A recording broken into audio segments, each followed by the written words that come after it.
দরজায় কড়া নাড়ছে 2026 বিশ্বকাপ। ইতিমধ্যেই বাতাসে বইতে শুরু করেছে বিশ্বকাপের আমেজ।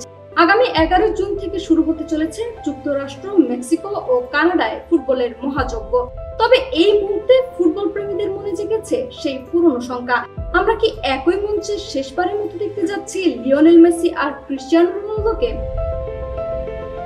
38 বছর বয়সী মেসি ইতিমধ্যেই ইঙ্গিত দিয়েছেন তিনি 2026 বিশ্বকাপে খেলতে চান। অপরদিকে 40 বছর বয়সী রোনালদো জানিয়েছেন এখনই বিদায়ের কথা ভাবছেন না তিনি।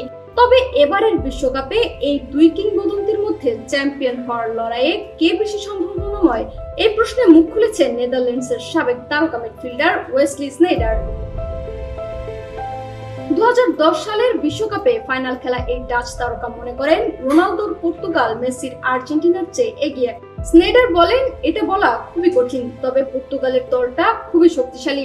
আমার কাছে তারা অন্যতম ফেভারিট, তাই আমি বলবো রোনালদোর বিশ্বকাপ জয়ের সম্ভাবনাই বেশি। তিনি আরো বলেন, কাতারে আর্জেন্টিনার 2022 সালের বিশ্বকাপ জয়ে ভাগ্যের ভূমিকা ছিল। তার মতে দক্ষতা ও স্কোয়াড গভীরতায় পর্তুগাল এখন অনেক বেশি ভারসাম্যপূর্ণ দল।